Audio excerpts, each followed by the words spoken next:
BD de Spirou et Fantasio. Et c'était un avertissement de Franquin à la jeunesse pour dire méfiez-vous des dérives de la technique. Ça peut vous apporter le meilleur comme le véritablement pire. J'aime beaucoup cette BD. On est parti.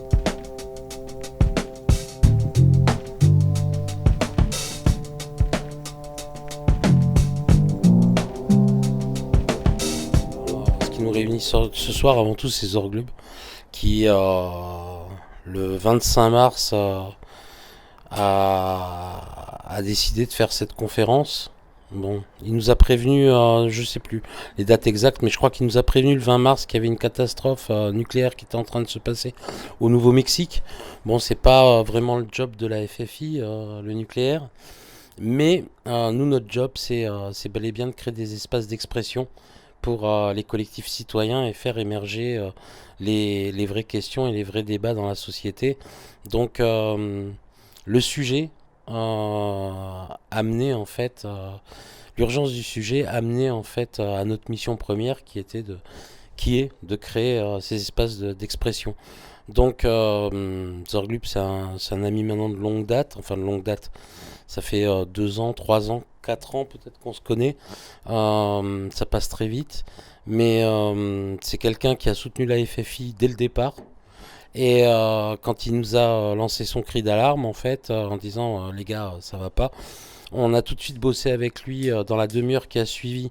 On a écrit, je pense, le premier article dans la webosphère résistante sur la question. Donc on a écrit ça dans l'urgence, entre 23h30 et 3h du matin, avec Zorglub. Et puis une semaine plus tard, on a décidé de faire la conférence parce que il a su insister, il a su en fait nous révéler le caractère urgent de la chose. Donc on a mis les moyens qu'on a à disposition et puis on a organisé ça. Et je suis très satisfait d'avoir pu réussir à organiser ça rapidement, même si effectivement c'est modeste parce qu'on n'a pas eu l'écho proportionnel à l'urgence. On a eu ce soir 15 personnes en physique. Bon, plus les équipes, mais bon, 15 personnes en physique. Et sur Internet, on a eu 3 viewers. Donc 3 personnes qui ont suivi la conférence en ligne.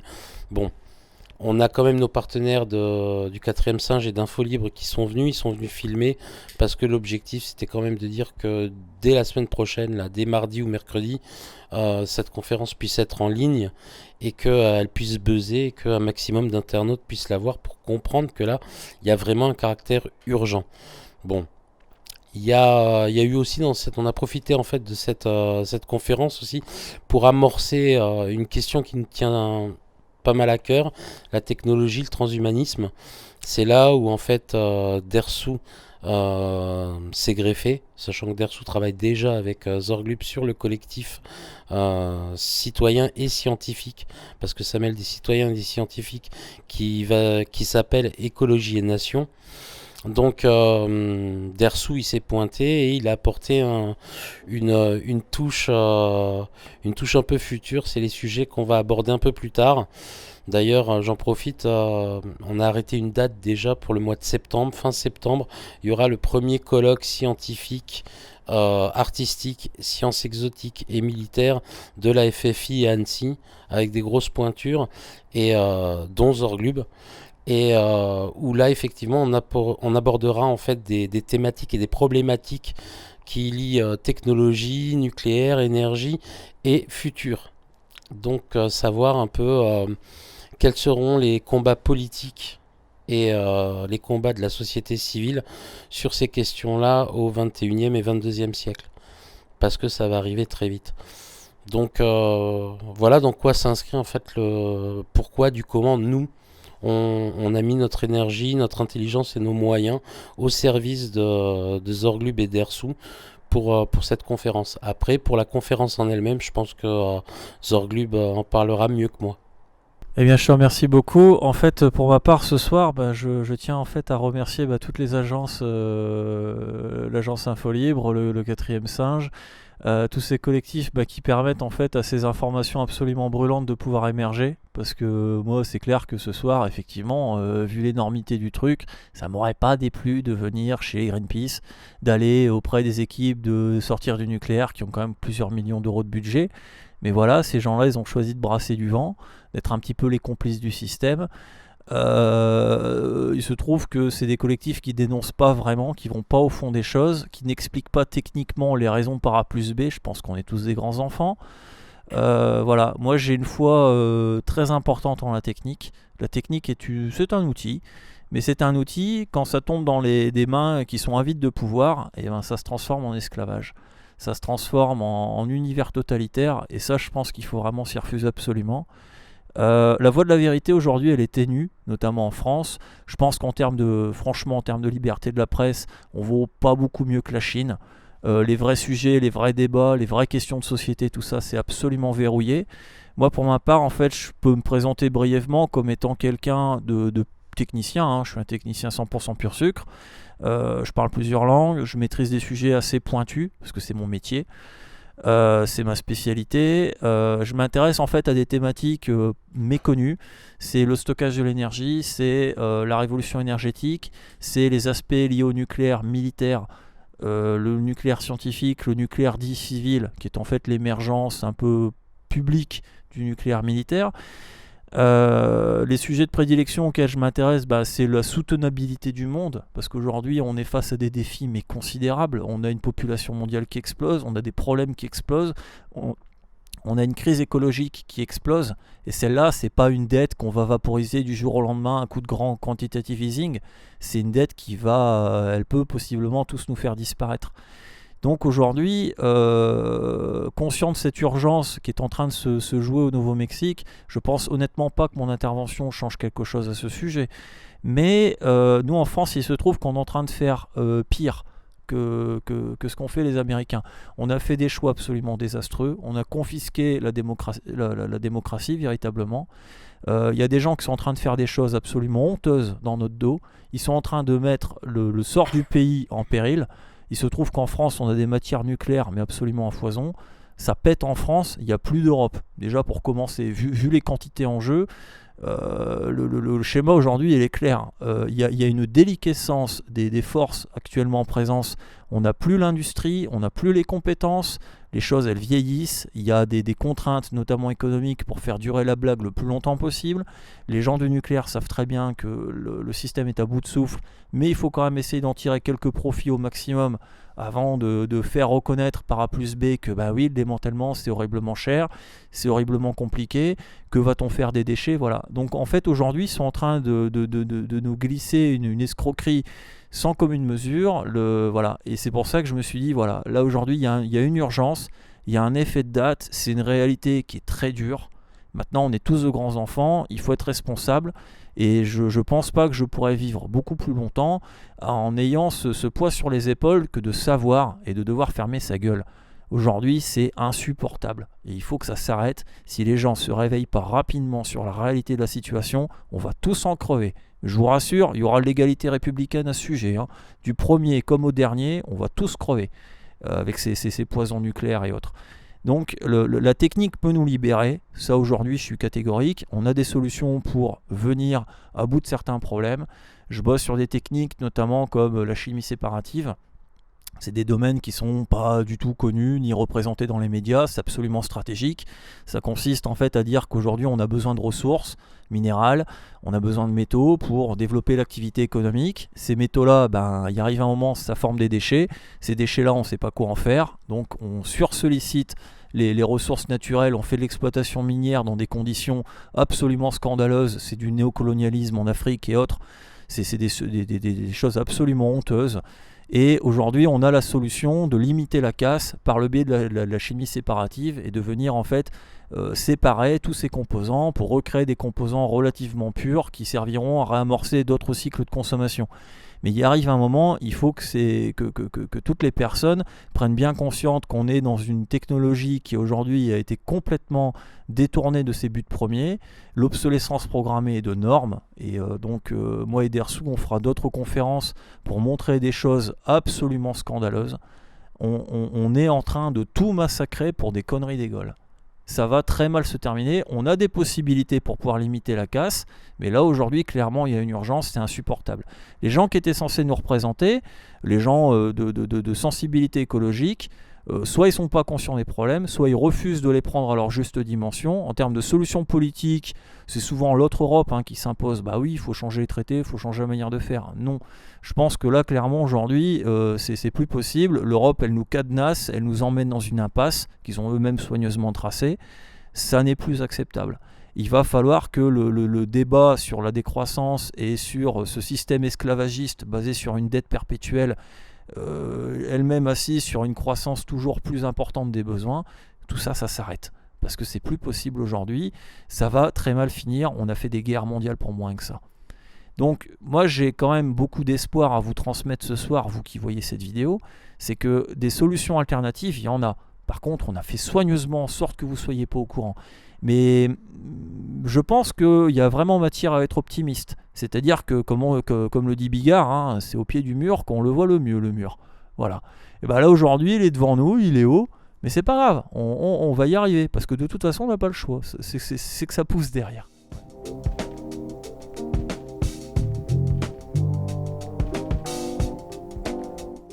Ouais, alors d'ici là, pour pas perdre de temps, je vais vous donner une bibliographie quasiment complète.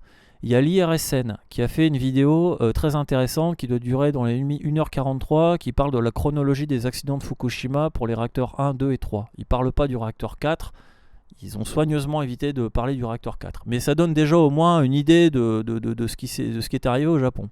Du degré d'impréparation, d'intrication, voilà, des problèmes de vannes qui ne s'ouvrent pas, qu'ils auraient dû ouvrir, qu'ils n'ont pas pu ouvrir, etc.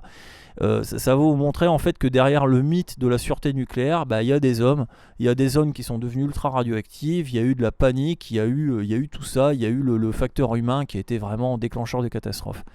Ensuite, il y a un ami que j'aime beaucoup, c'est monsieur Jean-Pierre Petit, physicien de son état. Il a fait des vidéos extraordinaires sur ce qui est en train de se construire en France, c'est l'installation ITER à Cadarache. C'est des vidéos qu'il faut regarder. Jean-Pierre Petit a un goût de la pédagogie absolument hors du commun, il faut absolument voir ces vidéos. ITER, c'est soi-disant le nouveau nucléaire, plus loin, plus grand, plus puissant, plus chaud. C'est une escroquerie scientifique de premier plan. Ensuite, pour vous donner un ordre de grandeur, il y a des documentaires qui tournent, nucléaire, le cauchemar des déchets, il y a le démantèlement impossible, qui est très intéressant à regarder également. Et puis après, pour terminer sur des notes un peu plus joyeuses, parce que c'est important quand même, il y a un reportage très bien, un documentaire américain, un dessin animé, 30 minutes, qui s'appelle 100 lendemains. Il y a encore des réserves importantes d'uranium pour le nucléaire. Remplacer les 10 TWh actuellement générés par les combustibles fossiles nécessiterait plus de 10 000 réacteurs nucléaires. Dans ce cas, les réserves connues d'uranium ne dureraient que 10 à 20 ans. Les réacteurs surgénérateurs à base de plutonium en France et au Japon ont été des échecs retentissants. La fusion nucléaire bute sur des obstacles techniques colossaux. Sans lendemain, SANS, espace lendemain, ça donne une vision technicienne basée sur la notion d'énergie, de rendement, de ce à quoi on est rendu aujourd'hui par ce système bancaire qui nous accule à devoir faire toujours plus dans un monde qui est fini et qui donne clairement des signes d'essoufflement on ne peut plus compréhensibles.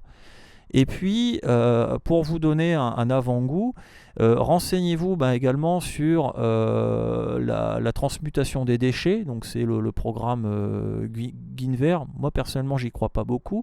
Renseignez-vous sur le chantier de Bure. Il y a une association qui est très bien, qui s'appelle le CEDRA, le Comité contre l'enfouissement des déchets radioactifs.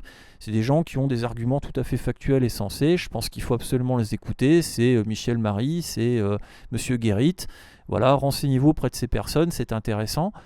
Il y a également des choses sur l'actualité solaire. Moi, je vous recommande d'aller voir par exemple ce que fait Areva aujourd'hui. Vous pouvez aller sur l'Observatoire du nucléaire, qui est tenu par un ami à moi qui s'est fait virer du réseau Sortir du nucléaire pour en avoir un peu trop dit. L'Observatoire du nucléaire a fait une dépêche il n'y a pas longtemps sur ce qui est en train de se passer en Finlande. Il y a Areva qui s'est fait virer du chantier. Le programme EPR va démarrer vers 2019-2020, on ne sait pas. Il y a 6 milliards d'euros qui vont devoir être payés parler français comme toujours. Voilà, donc ça c'est des réalités intéressantes. Le nucléaire est en train de crever, hein. C'est pas rentable, c'est trop compliqué, ça ne fonctionne plus. Par contre, Areva est en train de se refaire, notamment en vendant des centrales solaires. Ils en ont vendu une en Australie il y a de ça quelques années, la centrale CLFR, Compact Linear Fresnel Reflector. CLFR, donc c'est installé en Australie, tapez CLFR Areva et vous verrez une réalité absolument incroyable. Voilà. Areva fait du solaire, mais on a oublié de vous le dire, la vidéo est en anglais. Personne n'en parle, hein, bien évidemment, au pays du tout nucléaire.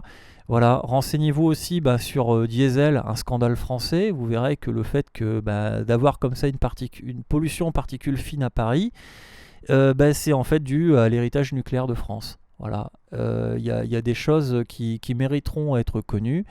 Je pense que c'est déjà un bon début.